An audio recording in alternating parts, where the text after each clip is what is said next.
La Generalitat Valenciana, el Ayuntamiento de Valencia y Ford han sellado un acuerdo que permitirá que la ciudad sea base de pruebas para el desarrollo de flotas de vehículos con cero emisiones.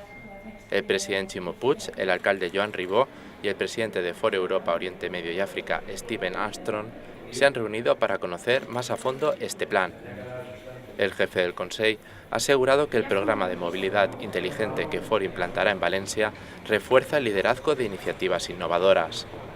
Estamos, por tanto, muy felices del compromiso continuado de Ford en la comunidad, que ahora avanza en la tecnología innovadora, y desde luego nosotros estamos convencidos que trabajando juntos la Generalitat y Ford, y ahora también en este proyecto del Ayuntamiento de Valencia, se conseguirá una mayor calidad de vida a los ciudadanos, que al final es nuestro interés principal.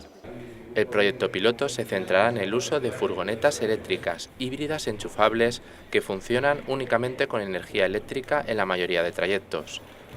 Esta iniciativa implica un impulso en la movilidad sostenible de Valencia que mejorará la calidad de vida de los ciudadanos.